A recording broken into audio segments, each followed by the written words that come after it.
Josh, what's up, my man? It's NFL Week 3, and we are back with Sunday Sweats. How's it going? James Santore, it is going great, man. We got a lot to get to today. We got some great games, some sharp line moves. And I'll just tell you right now, I get excited when we talk about this all the time, how to use Rithmm. I start with my model, Sharp Contrarian, and then I go to Rithmm. And when Rithmm tells me something that I want to hear, boom. In terms of like, hey, I like a dog +7. Rhythm's got a 4. I love that. So I got a lot of system matches today. James, we have a sponsor as well. Let's give some. You got any beers that we can chug or shotgun right now? Look, it's not past noon yet, but as soon as it is, we can. But shout out to Garage Beer. If you're not familiar with Garage Beer, it's Jason Kelsey and Travis Kelsey's beer company. It's beer flavored beer. It's light beer the way it should be, and they're now a proud sponsor of Sunday Sweat. So it's pretty cool for us to be able to align with a rapidly growing company. The beer is phenomenal. I'm a big lime beer guy, and it's delicious. So again, if you've been seeing Garage Beer around, a shot. It's delicious, and again, now they're a part of Sunday Sweats, which we're very excited for. Yeah, James, I'm an IPA guy. I'm from Boston. You visited last week, so we're a different breed up here. But I can't wait to sit back in the lazy boy, have a garage beer, and make some sharp data-driven bets. So let's do it. Let's do it, my man. Yes, sir. Well, really interesting day of college football yesterday, right? I think the Michigan game was one of the weirder games. It felt like Army and Navy to a degree, but I think you had some specific data on how Rithmm helped you there and the projection, but I think anything else you saw from a crazy day of college football. Yeah, so obviously NFL today, but let's just talk yesterday, college football, because the beauty of Rithmm is you guys got pretty much every sport looking at AI models and predictions, what your data scientists are predicting, comparing that to the betting market. That could be NFL, it could be college football. We got all the other sports in Rithmm, but I want to focus on college football because the beauty of Rithmm to me is once you learn how to kind of read the predictions, you can apply it to any sport. So, for example, you talk about that Michigan game. James, I love seeing Michigan win and cover that number. Now, it got dicey at one point with all the turnovers in their own kind of like side of the field. But here's the beauty of Rithmm and why it can help you and really show you where the value is and make smart bets. Like, let's start off with just the game overall, the betting market. I like Michigan from a disgusting hazmat dog play. And what do I mean by that? Basically, you had the public all over USC. USC was getting across the market 70, 80% of spread bets. Everyone was playing USC. It was the easy layup. USC is ranked. They're the better team, better record. Michigan doesn't look like the championship team from last year. But again, put the bias to the side. What was the betting market doing? The betting market was moving toward Michigan. Even though roughly 80% of bets were on USC, USC opened -6.5. Line got down to 4.5, even closed at 4 at some shops. So I automatically said, hey, extremely heavily bet game. Everyone's betting USC, yet the line's going to Michigan. That's reverse line movement. Give me Michigan all day. But here's where it gets good, James. I pop open the Rithmm app. I go to the game model for this game here, and the Rithmm prediction, the AI model, said the spread should be Michigan +1. So right off the bat, I like the movement. I like the contrarian sharp angle. And then I go to Rithmm, and it tells me the spread should be 1. What ends up happening? Obviously, they end up winning the game. But that just goes to show you that wherever you start, whether you start with your own approach to betting and you use Rithmm as kind of like a backup, or you just strictly go off of Rithmm. When I saw the 1, when I liked Michigan anyway, that told me there was actual value there. So shout out to Rithmm for having a great prediction there on that game. And then I'll give you one more, James. If you stayed up late, I know you're out partying in Philly last night, but I know you saw the BYU game because BYU against K-State was a banger. Everyone was betting K-State. K-State actually fell -7.5 down to 6.5. Some shops even got down to 6. Another contrarian, heavily bet reverse line move. That's my go-to spot in college football. I pop open Rithmm. Rithmm said the spread should be 4.6. So boom, those are 2 big games that whether you look at betting from a different perspective or your own model or just blindly went off the Rithmm predictions, you cashed both BYU and Michigan. So those are 2 great hits that Rithmm absolutely nailed yesterday. Yeah, and a big shout out to our guy Cade Locks.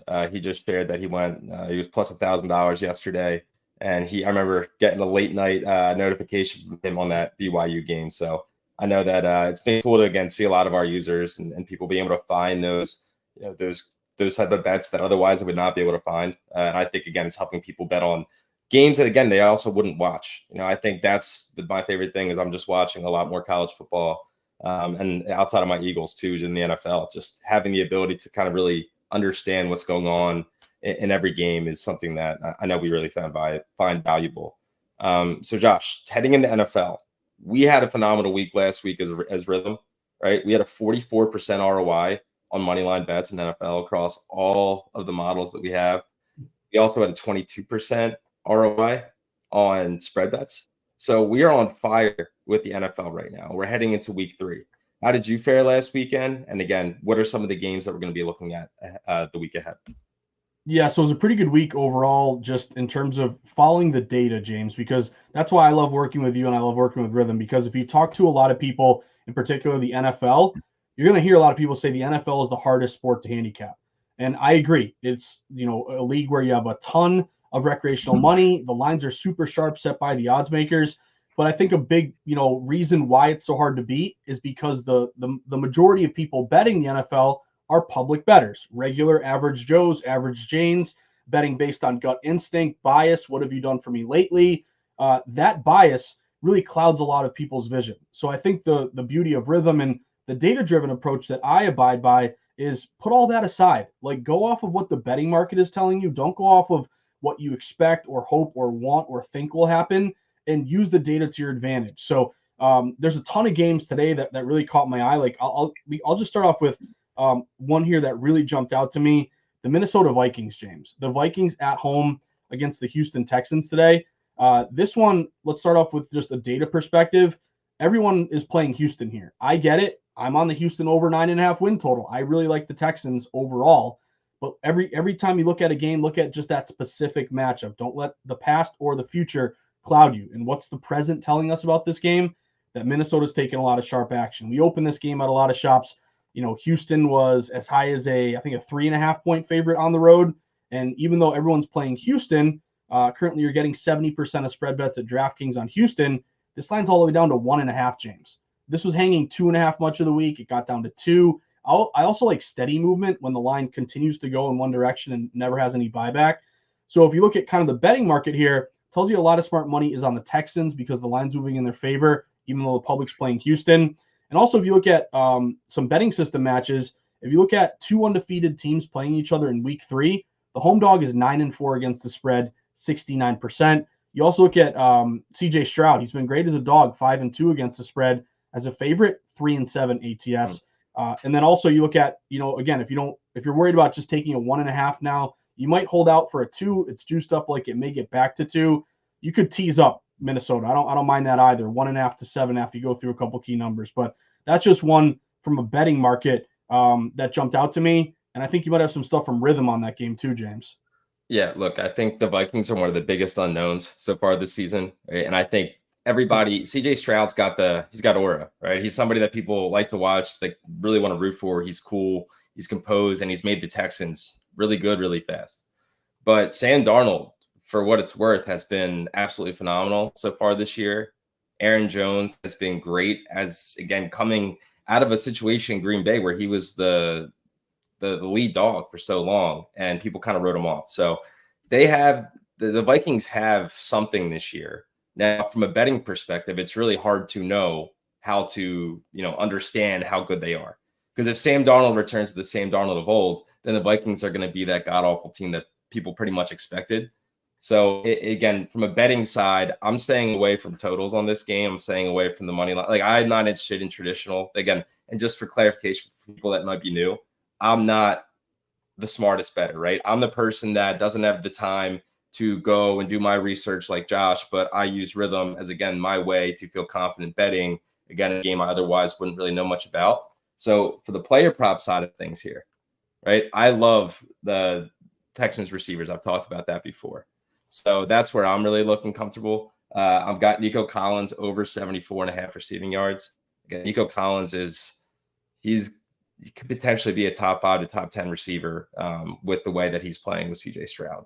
So I think, again, I love the player prop market on a game like this. Again, there's too many uncertainties on the traditional game lines, but I think there's a lot of value here. And again, if you go to Rithmm, you can get every type of player prop for this game. Did you have any player props you like for this, Josh?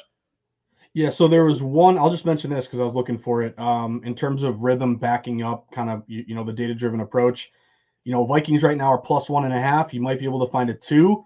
Rithmm is predicting Vikings plus 0.8. So that's what I'm talking about in terms of, Rithmm telling you, hey, that's a valuable bet if you're getting 1.5 or 2, when this should be basically a less than a 1-point game. The only one that jumped out to me was Sam Darnold. Obviously, as a Patriots fan, I feel like I remembered him being terrible and seeing ghosts and how bad he is, but have things changed? It looks like they might have, working with Kevin O'Connell, getting a little bit older, being in a good system for the first time. Passing yardage for Sam Darnold, James. Right now it's 236.5 across the market. Rithmm is predicting 270.7. So if you want to play a Sam Darnold prop, to me, going is over passing yardage in what is a tight spread, could be a competitive game. It's a relatively high total, 46.5. That's a play that, I could definitely get behind. I did like your wide receiver prop of Nico Collins. And with the Texans too, I think one of the more important things to mention is that they're probably going to be without their 2 main running backs based on their practicing this week. So we're going to have Dare Agawumbale as their lead back today. And currently right now his prop is 7.5 rushing yards. So I don't think he's going to be getting the ball too much. So I think this is going to be an aerial assault for both teams. And I think, again, I feel really comfortable with pretty much on any given day, every single Texans receiver has a chance to go the over on their props with how dynamic CJ Stroud is. Next game for you, Josh, and this is a request from Bryce Crispies. Colts Bears. What do you got on Colts Bears? Ooh, Colts Bears. So I am leaning a little bit on Chicago on that one. It wasn't a best bet that I made, but Chicago's intriguing to me just because we're pretty much looking at a line freeze here. I mean, currently you're getting the public all over the Colts, 66% of spread bets. And remember, like we mention all the time, but NFL is the most public league. Most recreational bets are playing the NFL. So as a starting point, to me, you always got to know at least where the public is on every game and just have a contrarian mindset. So when I see 66%, 2/3 of bets on the Colts, my initial thought is, hey, Bears have contrarian value, only getting 34%. Also, they lost in prime time against the Texans. You can kind of buy low in that situation. But the line move is intriguing to me because we've actually seen this line go toward Chicago. Like a lot of books opened Indianapolis Colts at home like -2.5. It's now down to 1.5, even though majority of bets are on the Colts. And this line, I believe, even got down to like a pick'em, very close to a pick'em throughout the week. So when I'm looking at line moves, it's not just, open to current, James. It's all the moves in between. And it tells me that all movement has really been towards Chicago in this matchup. And if I can just, pop open the Rithmm predictions here, I believe they are recommending the Bears because I have 2 models. One says the Rithmm AI model, Bears should be plus 0.2. So literally basically a pick'em game. And then I have a Josh model that says the Bears should actually be favored in this game, -1.1. So to me, it's a Chicago or nothing here. And again, I think if you're in the situation of, do you money line? Do you take the 1.5? If you want to play a teaser, I'll only mention teasers in the long teaser zone, James, like going through 2 key numbers. But if you want Chicago 1.5 to 7.5, keep it close. Maybe you lose by a field goal. You lose by, who knows? They might win outright. But that is in the teaser zone. And to me, it's Chicago or nothing here. Yep. And again, my models are not all in agreement here. And again, I've explained my method before, but the way I feel confident choosing a bet is when all of my models, or at least 2 or 3 of my models, agree. And for game lines here, I don't have anything that's indicating that I should really feel confident doing that. But what I love in this game is Anthony Richardson over, I think it's 197.5 passing yards, which it feels like he can maybe do that in one throw based on that absolute rocket he threw last week. But yeah, Anthony Richardson over on 197.5 passing yards. I think this is something that, again, Anthony Richardson is raw. Again, I saw a stat that I think he's only started like 19 games since high school or something like that, even college, NFL, everything all together. This dude is an absolute freak athlete with one of the best arms I've ever seen personally. And again, I know he hasn't been lighting the world on fire yet, but he's shown flashes of that. And I think every week he's going to get a little bit better. So to see him under 200 passing yards, that's as a projection from the books as a line, it's insane. And again, I'm going to absolutely take advantage of that because I think by the end of the year, he's going to be a guy that's, 260, 270 as the line for him. Yeah, great point by you, James. I'm looking at it now. over 197.5 Richardson. Rhythm's predicting 235.8. That is a big gap. It actually reminds me last week when we were doing the show together. Remember, it was Jaden Daniels had almost a very similar line where I think he was like over under 198 or 190. It was around there somewhere. He ended up flying over that number. So that definitely makes sense to me. I might tail you on that Richardson over. Yeah, again, that's like a very fun, engaging too, because he's one of those guys you want to be really good. I really think he could be like as the best quarterback of that class last year. I still think he has that chance. And I think again, it's just we're gonna start seeing it on a week-to-week basis. So Anthony Richardson over 197.5 is definitely that may be my most confident player prop for the entire day and slate here today. I'll throw this at you too, James, before we move on. If he's going to go over that prop, who's he going to throw to? Alec Pierce just jumped out to me. Alec Pierce over 30.5 receiving yards. Rithmm is predicting 46.2, and he's gone over this number in his first 2 games, I believe, to start the season. So that will be a play that maybe Alec Pierce is a guy you look toward going over 30.5 yards. Michael Pittman's banged up. I believe he's going to play, but again, anytime a receiver's banged up, I know this is an Eagles fan with A.J. Brown, 1, suddenly being out for multiple weeks, but 2, just not maybe having the snap share that they normally would have. So I think, again, it's one of those things where Alec Pierce is talented because right now it's Adonai Mitchell, it's Alec Pierce, and then it's a banged up Michael Pittman and a banged up Josh Downs. He's coming off an injury. This is his first week playing, but you never know what you're going to get with a guy who hasn't played training camp, preseason, anything. So again, I like that Alec Pierce that again joining up with Anthony Richardson there. And Al D Green is a question for us here, Josh. No concern about the Bears D getting to Richardson. What do you think? I mean, definitely a concern, but I mean, I think what you're doing is you're kind of realizing a lot of that is baked into the cake. So when the odds makers are setting these numbers for the spread, the total, the player props, it's not just what have these players done on their own recently, their box scores, but how do they match up against that specific defense? So Al D Green, of course, I think it is a concern, but I think the fact that Rithmm has a high prediction, and then also like scrambling. Again, you're in a dome. It's a tight game. To me, I think there are reasons to go over, but I agree with you. That is a concern. I would just kind of rely on the fact that, hey, that's built into the player prop number. Yeah, it's exactly like Josh said. It's built into the model. But the other thing is, I would say that's where the Anthony Richardson X factor comes into play too. Like, to me, he's so athletic and he has such a great arm that his ability to throw on the run is going to, again, allow him to still, again, in my end Rithmm opinion, go over that passing yardage because, again, a little bit of pressure for a guy that can escape the pocket a little bit, that can be a valuable asset because, again, I think the Bears clearly are susceptible too, but especially in the secondary. But again, I think Anthony Richardson, Alec Pierce, I feel confident on both of those plays. I'm with you, brother. Let me throw a game at you if you don't mind. Let's do it. Because this is like, it kind of reminds me a little bit of Michigan, BYU yesterday. The Miami Dolphins, James. The Miami Dolphins, who have lost Tua. We're not going to get into a debate over whether he should play, continue, retire, whatever. But from a betting perspective, the Miami Dolphins are sharp today, James. And it makes no sense, but Rhythm's got a good prediction. There is a really good market move. If you look at this game, Seattle coming off the win against the Patriots, if you're hopefully got the hook there on New England 3.5 because they end up losing by 3. But Seattle goes across country, gets a win against the Pats. Conversely, let's look at Miami. I played them against Buffalo. They played terribly. They lost. They got blown out. Tua's hurt. Nothing but bad news surrounding the Miami Dolphins. But what's the betting market doing? Seattle actually opened this game as high as -6.5.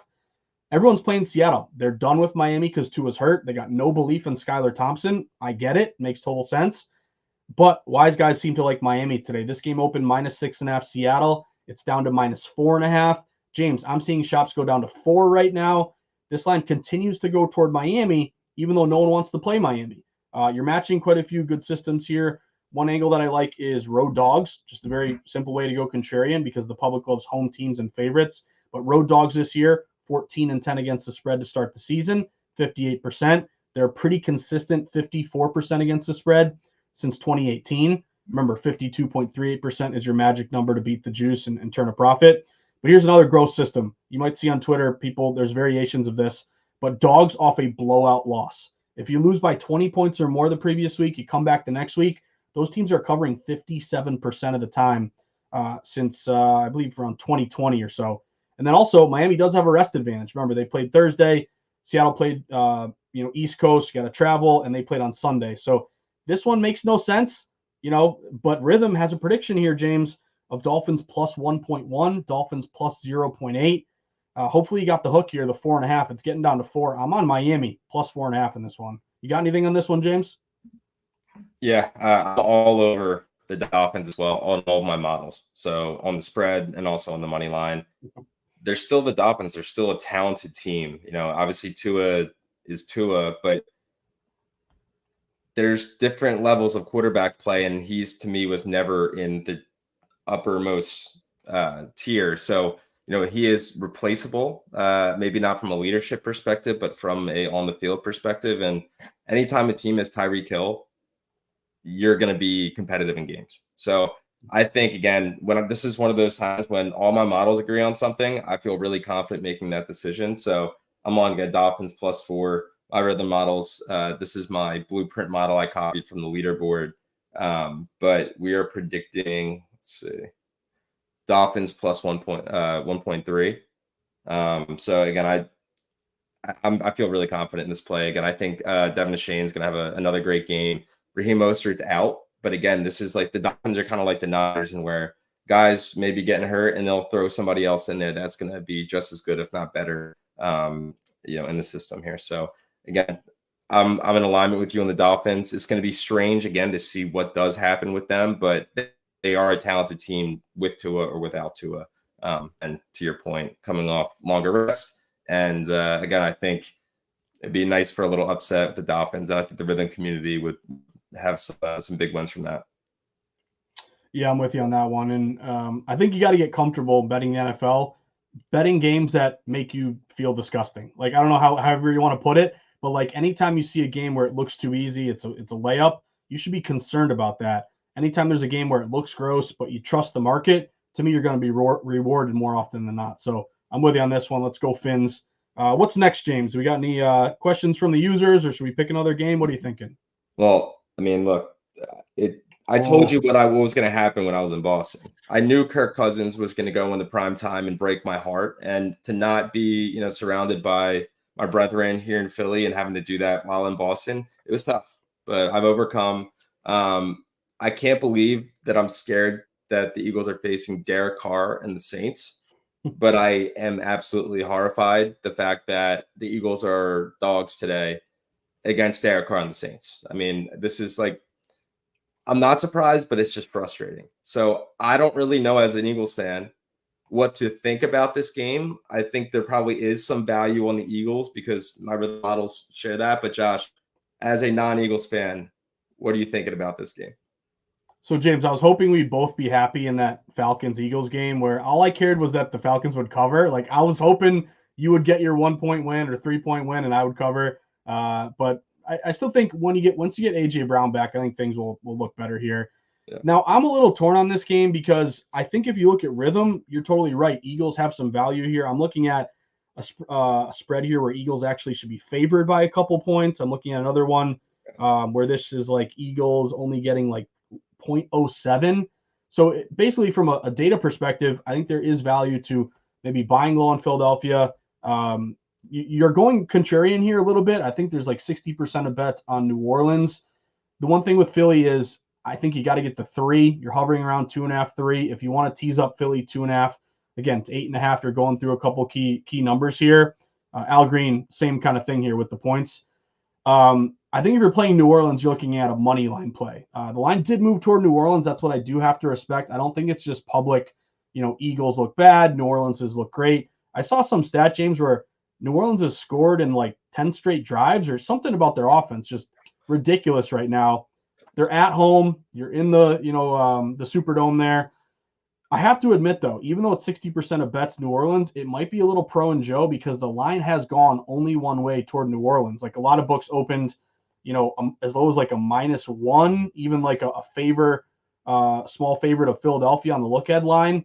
Yet those ones are up to 2.5, 3. So the line's only moved in favor of New Orleans. Your buyback play, though, would be some threes coming back to 2.5. So I honestly, it kind of pains me because I'm with the public a little bit. I money line New Orleans at like minus 140. But I think if you're playing Philly, there are reasons to maybe want to buy low and take advantage of at least a 3 or a tease up. Yeah, look, anytime you go and beat the Cowboys like they did, like I think that's gonna make the general public think the Saints are again undervalued, or maybe again they were just like this hidden gem that people wrote off. But I mean, Alvin Kamara had 4 touchdowns last week. Derek Carr did the Michael Jackson, thrust and got fined for it, which was hilarious. But again, they're an uncertainty, right? Like again, as a diehard Eagles fan, I don't know what the hell our team is, and I think that's in a negative way. There's a lot of people that don't know who the Saints are, but in a positive way, because when they're able to go beat the Cowboys, who again, people, I hear this, people are talking about the Cowboys every single year like they're about to go win the Super Bowl, and I'm like, I've never been alive for a Cowboys Super Bowl. That sounds like a bunch of BS to me. But again, like they could, if they beat the Eagles today, the Saints are legitimate, right? And I think that's a really interesting thing. But again, from a betting perspective, I'm not trusting my gut here. Like I'm overthinking the Eagles probably. So this is actually one where Rhythm's telling me the Eagles have value on the spread and the money line. So I think I could double down or I can cut my losses here, but I'm going to double down on the Eagles today. No, and I think the beauty of kind of what you're saying, James, is you're not betting the Eagles because you're an Eagles fan. You're betting the Eagles because Rhythm is telling you that you have an advantage based upon your edge of a predicted spread. Again, the predicted Rhythm model here is this should be basically a pick 'em game, or even maybe slightly favored toward Philadelphia. Now, you'd feel better if AJ Brown was playing, Yes. but again, I think that going into a bet, you got to say to yourself, okay, why am I betting this team? If you're betting it because it's your favorite team, that's a terrible reason to bet a game. But if you're betting it because maybe you got a 3, your key number, you're contrarian, your model says it should be an advantage play to the Philly, boom, that can make you feel a little more confident that you're going with the data and your head, not just your heart. And I have a very special shout out and play from my best friend, Joe Ravert. Happy birthday, Joey. He has a player prop prediction here for us, and that's Jalen Hurts' first touchdown. So the Joe Ravert special is Jalen Hurts' first touchdown play here. So again, I would love that to be the case. Rhythm also has Jalen Hurts over 1 touchdown, 1+ touchdown. So again, this is backed by data, and there's a little special birthday magic in there from Joey. So Jalen Hurts, first touchdown, Rhythm backs that up. If you're feeling confident in Jalen, go take that. Love it. Happy birthday, Joey. I'll throw this one right out there too.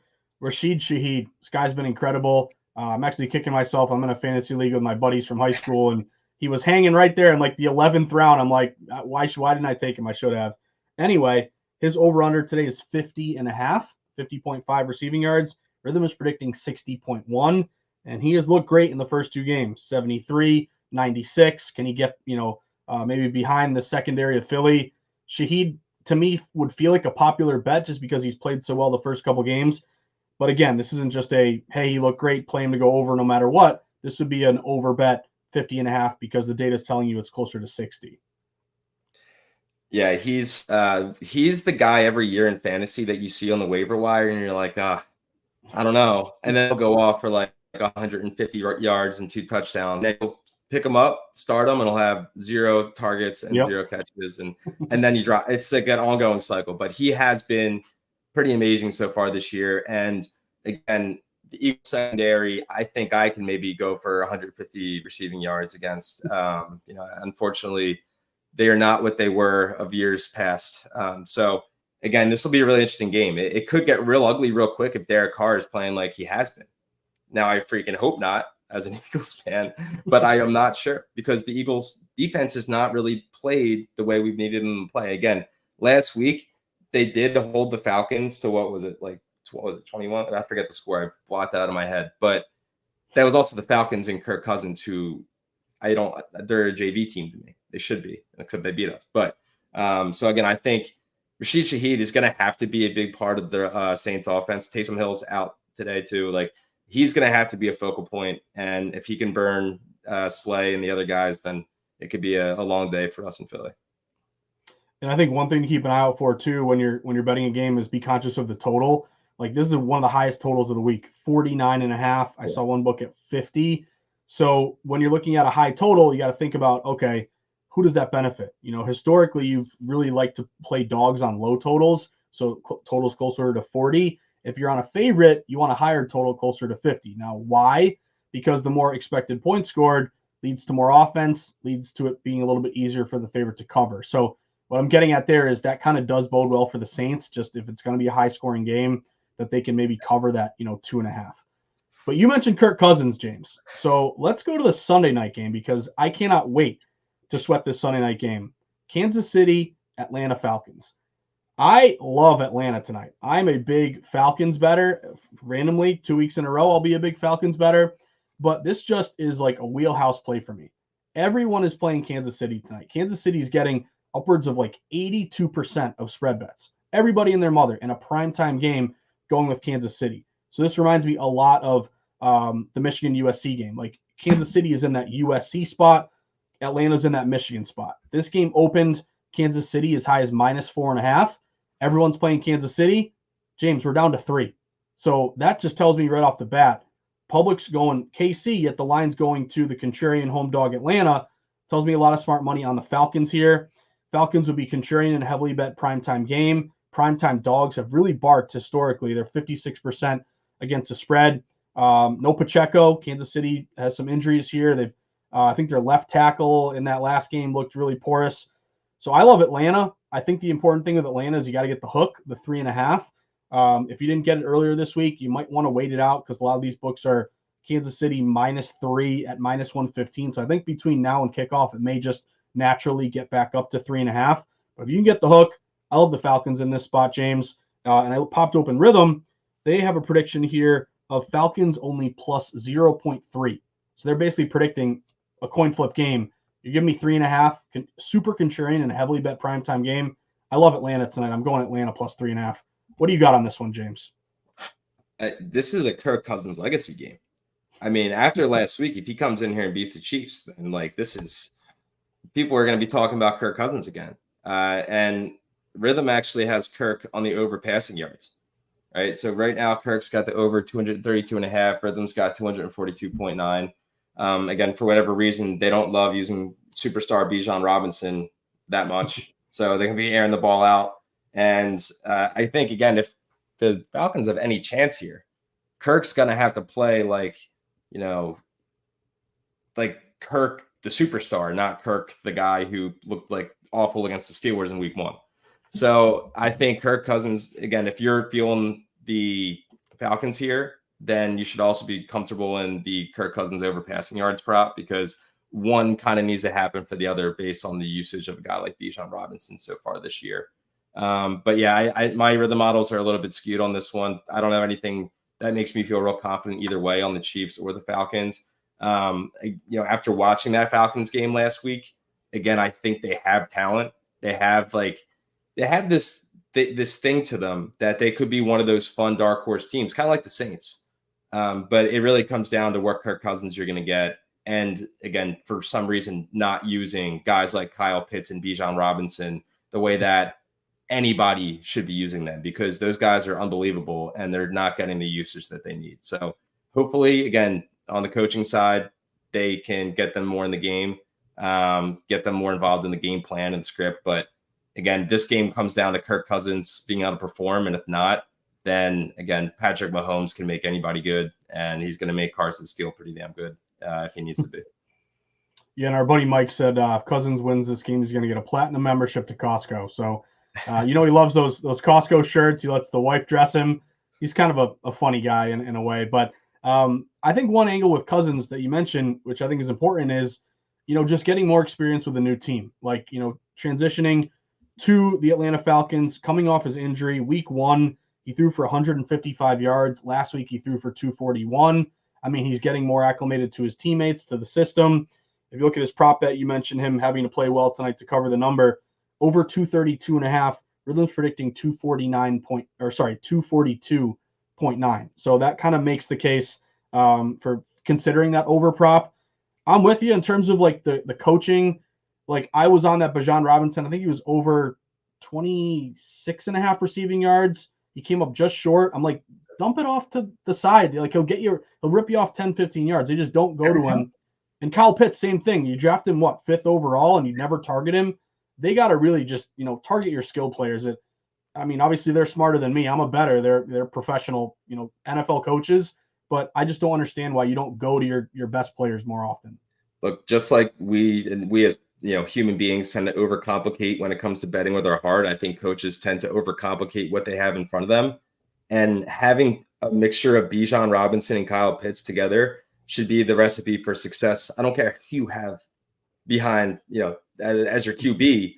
They don't even need a great offensive line. It's kind of like Saquon with those first few Giants years. Like you can just make things happen if you give him the ball. I think if they gave Bijan the ball 50 times, whether it be dump offs or handoffs, they win that game by a lot more than they did. So it really is just it's shocking to see that it's been 2 seasons now of this. And again, maybe it's coming, but look, the Falcons have a lot of talent. And is Kirk Cousins holding them back? Last week tells me no. I'd say it'd be more so coaching. And that's not to say that can't be fixed, but to date, that seems to be what's going on there. I'm with you. And again, just a reminder, download Rithmm. We got that QR code right there. You can follow along. I think one of the fun parts of this live stream, I tweeted it earlier, is that as we're talking, we're going to highlight a guy or two, but you can pop open Rithmm and look at any other guy on the market here and try to take advantage. So download that Rithmm app with the QR code so you can follow along. But James, before we move on, how do we not mention Justin Watson? Is there anything better in the betting world than Justin Watson over receiving yards? I feel like this guy is just an ATM machine. And how do you not take him again today? The books keep hanging Justin Watson 15.5, 16.5, 18.5. Today he's 17.5 receiving yards. Rhythm is predicting 30.6. He's gone over this number in 3 straight. I feel like this is like a crazy sweat because like they never throw it to him and he'll get that one target for 20 yards. And you got to cash on that one target for 20 yards. But man, Justin Watson, I feel like if it ain't broke, don't fix it. Give me another Watson over 17.5. Look, I love Rhythm's logo, right? Like I think it's strong, it's powerful, but Justin Watson could be interchangeable for the Rhythm logo at this point because that dude has won our users a lot of money. It's won me money. It's won you money. Justin Watson is exactly like you said. It takes maybe one catch. Last week, I think he had 1 for 7 in the first quarter. I was like, oh no, that's not the Justin Watson I know. But I think again, that's for Mahomes at this point with the receivers he has, he just spreads the ball around. If Justin Watson's getting that, again, the usage he's getting it means Justin Watson's getting open when he needs to get open, and he's capable of making, again, a little bit of yak there to get some significant chunk plays. So I don't know why this is, again, if the books, thank you, thank you for giving us this line every week, and we're going to keep taking it until it stops working. But yeah, great call out there, Josh. Justin Watson has been, again, one of the most popular plays every week for us, dating back to last Super Bowl. So, I would love to smash Justin Watson over once again this week. I'm with you on that one. We'll make sure that's on our top 5, right? Yeah, that's going to be one of the on the graphics today. So after this show's over, we'll make sure we send out the graphics with the top plays. So just stay tuned for that as well. James, anything on Packers Titans? We've had a couple people in the chat, and again, feel free to throw in your questions, thoughts, suggestions. We love to hear from you guys if you're tuning in, because this one is difficult for me because Rhythm is not with me on this one, but I'm going to stick to my blueprint and follow some smart money. I like the Titans today. Now, let me just preface that by saying I bet them week 1 and lost. I bet them week 2 and lost. This is the team that I hate because they never cover for me, yet they're sharp every week. I think if you go back, I want to say it was it was a while ago, maybe like a decade ago when the Browns were the worst team in football and every week they were sharp. And it was like, you got to keep playing them. And then why do you keep banging your head against the wall with a team that never covers? So I'm hoping the Tennessee Titans don't get to 10 years ago Browns territory. But man, they're sharp again today. This one's crazy because they're at home against Green Bay. Everyone's playing Green Bay. They're currently getting nearly 70% of spread bets. I get it. Green Bay's 1-1. They won with Malik Willis. Malik Willis is going to start again today. Now, the X factor there is, remember, he was on Tennessee. So maybe that's some institutional knowledge here in terms of going up against, Willis, what they can do to rattle him, how they can play him. But everyone's betting Green Bay, James. But the line's going to Tennessee. Tennessee opened like -1.5. They're up to -3. They're only getting like 30% of bets, but like 60% of money. They're a non-conference favorite. This is a fade the trendy dog play to me. I money line Tennessee at like -145, but I do believe there are some Rithmm models saying no, take Green Bay in the points. So how do you land with this one, James? My Rithmm models are all over the Packers here. And there's Yeah. one thing that I think we're all forgetting about this game. This is the Malik Willis revenge game. Malik Willis is ready to go in there. He just won his first, I think that may not have been his first NFL win, but he brought them the victory last week, and I don't think people expected that. He's going back to the place that drafted him and gave up on him pretty quickly. He's playing the guy who's in the quarterback room with. There's a storyline here, and Rithmm backs up that storyline. And for the sake of being a guy who traded Amari Cooper's in the second-round pick for Malik Willis in fantasy a year and a half ago, I need this to validate that trade because it's been haunting me ever since. I gave up Amari Cooper in a second-round pick for Malik Willis, and then he got cut like a month later. So that was a misstep on my part, but I think it was the wrong system. Now, I think Malik Willis is actually talented, like I mentioned on here before, and I think the Packers as a whole are talented. The Titans, to me, just cannot figure out any consistency. I don't know if I don't think Will Levis is a bad quarterback, but I don't think he's a good enough quarterback with what the Titans have currently. They just don't feel like a cohesive unit yet. So again, to me, I really think the Packers, this could be a fun look. Malik Willis plays well again. That gives Jordan Love more time to recover. The fact that he was even possibly close to recovering after 2 weeks after that MCL injury, like that's insane. But if the Packers are going to be really successful, they need him healthy. So Malik Willis can continue to play hot. They have Josh Jacobs. They have a young receiving core. It'd be really interesting to see what happens today. But again, my Rithmm models are all over the Packers today. So I'm in disagreement with you here. We'll see. This is truly like a data and common person thought process of, hey, I just really think Malik Willis is talented versus your betting data and more, data-driven approach. So we'll see how this goes. And I think like this is okay. Like it's okay if you have conflicting data. Like, I love doing the show with you, James, where like I'm like yada yada yada yada, team A is sharp, and then you pop open Rithmm and say, oh, I got a great model on team A. Like that's awesome. Yeah. But sometimes it doesn't line up perfectly. Like the betting market is telling you play Tennessee. They're only getting 30% of bets, but the line moved in their favor. But the sharp guys at Rithmm are saying the value's on Green Bay. So I think as a bettor, you have a couple different ways to go. If you want to trust the market, you can go Tennessee. If you want to trust the Rithmm predictions, you can go Green Bay. Or you can say to yourself, you know what? Betting market and Rithmm are conflicting here. I'm not going to touch the game. That's not enough of an edge in one particular, on one side for me to risk my money. So again, I think it's important as you're watching the show to kind of, figure out what you want to bet on, what you want to lay off of. I think it's important. And by the way, Catherine McKinney, hello. Thank you for tuning in. What's up, Catherine? Hello. One other thing I want to say to complement what you just said too is that it's okay to say no to a bet, right? I think evaluating as many games as possible while also understanding where you really feel strongly about something is important for any type of bettor, right? Like again, this Packers game, this Packers Titans game, if you don't feel confident or feel strongly either way, go use that unit or that money wherever else you do feel confident, right? Like this is part of the reason that Rithmm exists is because we want to give people a way that they can have a prediction for every single game and feel confident. But again, you need to feel confident to take something to make you feel more confident. We can't, build that from the start. So again, use Rithmm as a way to make you feel more confident with any play you're having. I have one that I love. That's a prop bet here. I love his name, which makes me really want to say it. But Dontavion Wicks, over 12.5 receiving yards. This has hit 80%, 8 of the last 10 games, and Rithmm's predicting 22.5. Look, Malik Willis is going to have to dump the ball off and throw the ball. And again, this is somewhere like a Justin Watson. This is a one catch over here at -110. So I think this is, again, a play that I feel confident in because the previous data shows that, again, it's hit 80% of the time, but also because thinking logically about how Malik Willis is going to play, he's going to need to distribute this ball to anybody that can get open. And Dontavion Wicks has clearly found enough volume to get open over the last few weeks, especially last year. He was one of their main targets. So Dontavion Wicks, over 12.5 receiving yards at -110. I feel confident in that. That's a great pick, James. I'll give you one more, another Packers receiver, Romeo Doubs. Romeo Doubs, over 25.5 receiving yards. Rhythm's predicting 45.2. That's literally a 20-yard edge in favor of his over. And I also think, like, you got to kind of study a little bit the relationship, quarterback to receiver. Like last week with Malik Willis, he had 62 receiving yards against Indianapolis. Keep calling him Indiana. I don't know why.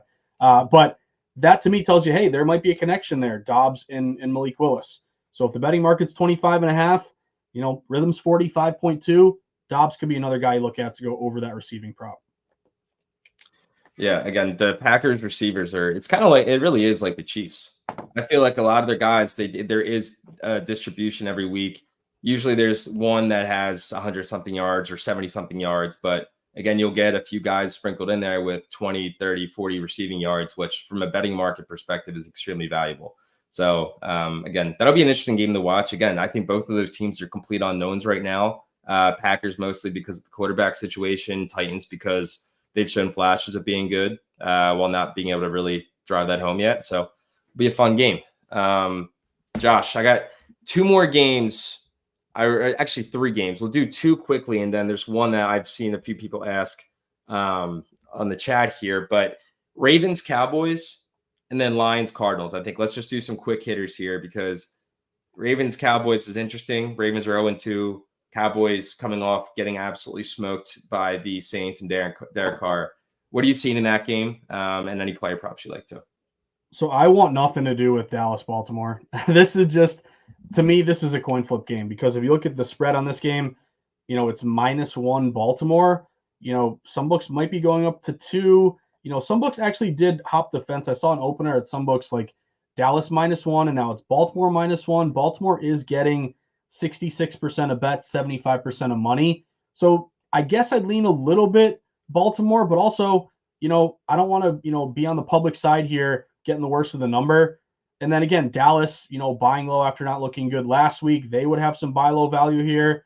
I got nothing on this game, James. To be honest with you, I got a lot of bets today. This is one game that I want nothing to do with. I just can't see an edge either way. But what was your take on this one? Yeah, all my models love the Ravens here, but I think that at this point in the season, I'm not sure. I think the Ravens are good. I don't know. Again, I hope the Cowboys suck. So my mind says that, but that's a hard thing, not a true understanding of the data yet. So this is a game I'm staying away from game lines, but from a prop bet perspective, I love Zay Flowers over 1 touchdown. That's right now it's at +195. Zay Flowers has been the guy that it seems like, Lamar Jackson's been missing for the last 4 seasons. And I think he's going to just continue to take more of this offense, especially if they can use Mark Andrews at all and have him be more of a decoy for a guy like Zay Flowers and open up the offense a little bit. So Zay Flowers over 1+ touchdown at +195. I think that's my favorite play of this game. Otherwise, I hope the Cowboys lose by 100 and that they all just fall apart after this. I'm with you. I'm not a Cowboys fan either, James, so I'm right there with you. I'll just throw this at you, and then we can move on. Justice Hill, backup running back for Baltimore, over 10.5 rushing yards. It's a very low number. Rhythm is predicting 32.8. And Justice Hill, I believe, just signed a 2-year extension earlier this week. So he got rewarded. Does he, Yep. Again, you can't rush Derrick Henry every single snap. So can he rip off a couple, maybe 3, 4 or 5 carries, get you close to 20 yards? Again, Rhythm's 32.8. I think Justice Hill over 10.5 could be a guy you look toward. Yeah, I agree with you. Derrick Henry, while still talented, still good, he's older. And I think for the Ravens offense to function at max capacity, they need to change it up because it's almost a little bit too predictable every time Derrick Henry's in there, right? So I think they're going to need to get the most out of him. They're going to have to leverage a guy like Justice Hill, and you're sure as hell not going to pay a guy to have him just sit behind a 32-year-old running back, right? So I think that, again, anytime I see a low rushing yard total, like I think Kenny Gainwell's the same way for the Eagles today. Yeah. I'm like, you need to spell your lead back if you're a good offensive coordinator. So again, that's one it's a fun one to play too, because you'll get a few like third down rushes or, second down rushes after a long run and 7-8 yards, and it only takes 2 of those to hit. So I like that play as well. And just the backup running backs in general, like, again, the public's going to play all the star running backs through over. Whether you're betting a game, watching a game, like, I'll give you an example, like the Patriots, Ramondre Stevenson, I played him over in that terrible game against the Jets. He really didn't come close, fumbled the ball. But a guy like Antonio Gibson, he had a good game previously. So knowing who the backups are, and I think it's really hard for the odds makers to set the rushing number on these backups, just because they don't really know how much of a workload they're going to get. So if you are aware at least of the depth charts and you have a good rhythm edge, don't be afraid to play a backup running back. Who's the guy? Was it Bucky? Bucky who? Bucky Irving, man. Bucky Irving, yeah. Boom. We're going to get to the Bucky Irving bet. We're gonna get to the Bucks game, because I have a little bit. That's one of the games people were talking about earlier in the chat, so we'll get there. But Bucky Irving, he's a rhythm guy now too. It's just a fun name to say. If you have a fun name, we're gonna love you because the data will back it up. But yeah, again, backup running backs. We should have an all rhythm like player prop team, like Justin Watson receiver, Bucky Irving running. But like we'll have to compile them throughout the year, and then we'll unveil it at the award ceremony at the end. I love that. I think Mike Awesome. Yeah, you know what? We did coordinate on outfits. We both just wanted to look like just super powerful today in all black. Yeah. So this is like a mental coordination here.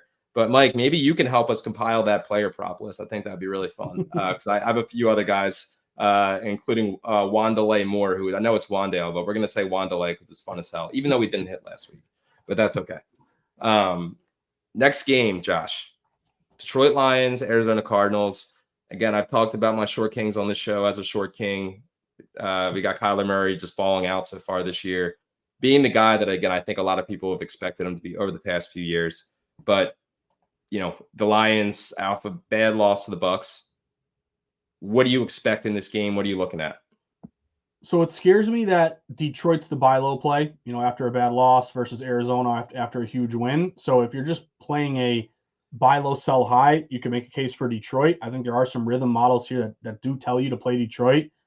I'm going to go Arizona. I like Arizona because of the line move and because of a Kyler Murray stat. So if you look at the way this line is moved, public is leaning. It's not a huge play. It's just, I think it's like 53%.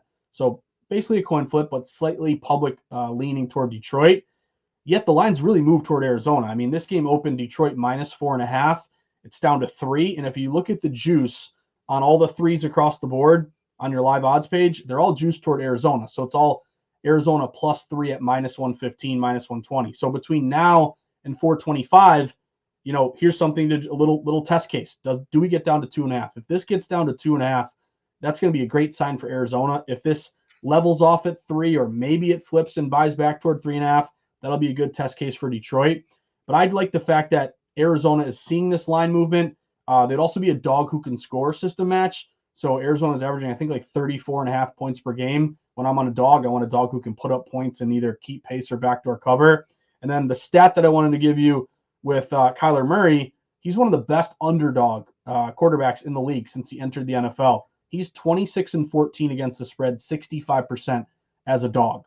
So again, it worries me that it seems too obvious to take Arizona, and that's when you get scared. But at least the line is going in their favor. I took Arizona +3. I missed out on the hook here. And it's also a very high total game, 51.5, which technically would favor Detroit as the favorite. I'm taking the points here, James. I feel a little bit nervous about it, but what do you got on this one?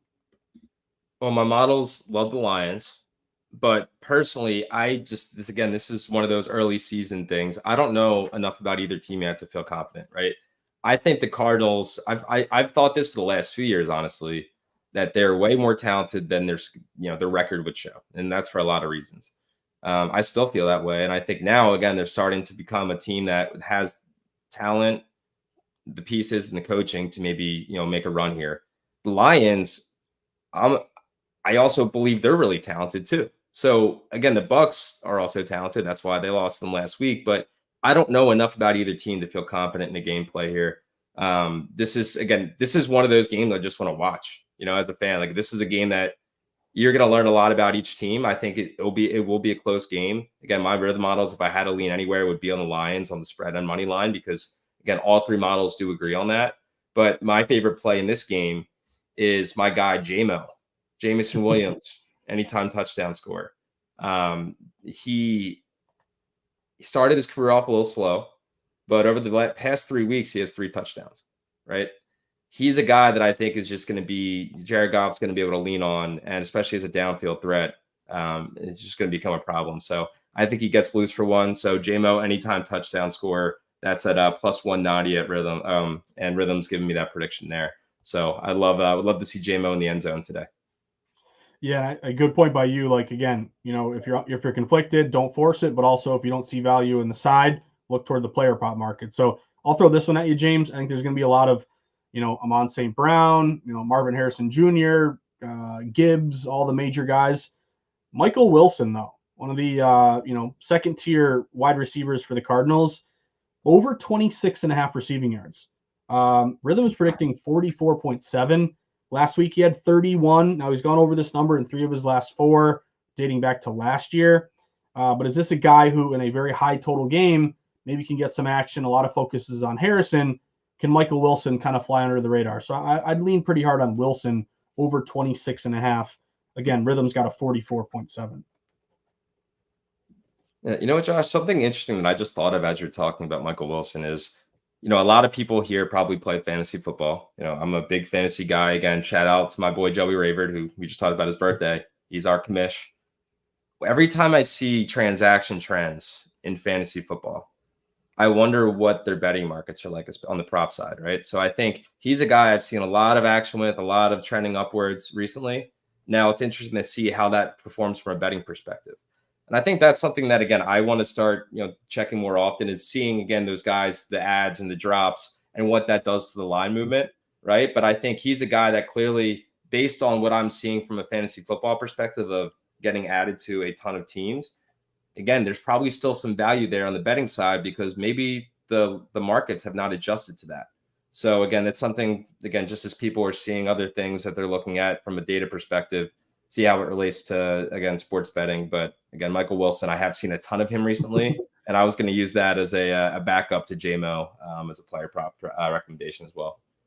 You are a wise man, a wise guy, I should say, James, because didn't even dawn on me, but that's really, really fascinating. Correlating the fantasy market transaction wire. It's always like I'm in an old school Yahoo league with my buddies, and it's like, okay, Monday night games and Tuesday, the waiver wire's up there. Who's got the best claim? Who are the first guys to target?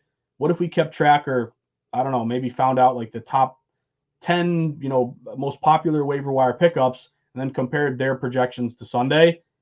Hey, I think that's really, really smart, man. You might be onto something in that one. Yeah, it's the same way that we talked about backup running backs, right? Because backup running backs, they're valuable because it only takes 9.5 rushing yards to be able to win that bet. Now, a lot of these waiver wire additions are players that aren't your wide receiver 1s or wide receiver 2s. These are your 4th, 5th string guys that have been competing for a role that have been balling out. So I think, again, like week 1, Isaiah Likely, a lot of people knew him prior, but you see his name everywhere after having the game he had. What does that do to a betting market, right? Like, are his odds going to be inflated because of that? But I think this is something, again, that mindset, again, is something, as somebody who's always been more of just like a look at a little bit of the numbers and then look at what I feel from a football perspective. I think this can help a lot of people who are more fantasy driven that want to take that into betting. So this is something, Josh, maybe we'll figure out a cool way to track this. But again, it's just something I thought of as you were talking.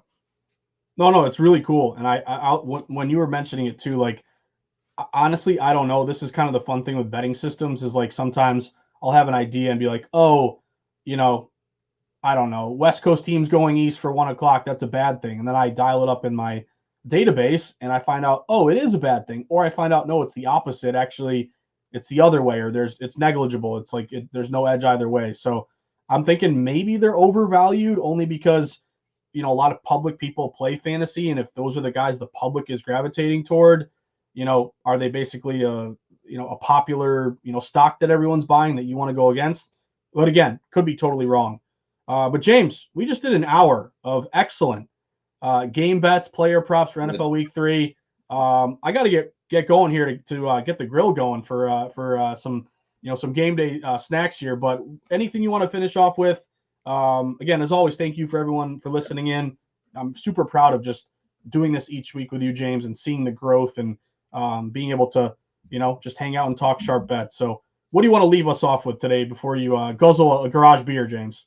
Well, again, thank you for everybody tuning in. This is something, again, Josh and I have been wanting to do for years, and this is going to get better each week. Again, since last week, we've added Garage Beer as a sponsor of the show, which is just cool as hell, right? Like, it's a brand that we really align with, that we really think adds value to everybody that's watching this. And again, that's something that we want to integrate that in cool ways to make this show better and more engaging for everybody out there, right? So anything you guys want to see, anything you guys want to hear, we are here to answer your questions. We love talking football, betting, data with everyone. And again, just really thankful to have, 1,300 plus people sitting here watching us on a Sunday afternoon. So, Josh, again, as always, great hanging with you. I'm going to again, Joey Raver's house for celebrate his birthday, watch the Eagles. Hopefully they kick some ass in New Orleans. But again, thank you to everybody watching. Thank you to Garage Beer for sponsoring this. And thank you to Rithmm, as always, for powering this. We will get those best bets out to you ASAP. And Josh, love you, brother. Have a great rest of your day, and I'll talk to you next Sunday. Sounds great, James. Good luck to everybody. And again, if you're watching the stream, you better go download that Rithmm app. The QR code is right there, but take advantage, and you can play along with us all season long. But great job, James. Don't get too tipsy today, because I might be sending you some texts and some live bets throughout the day. And we will follow up on the success of everything later today. But Josh, have a great day. And again, Rithmm free 7-day trial. You can download it right now and get predictions for every single game right there. Scan that QR code, download Rithmm, and have a great Sunday. See you guys later.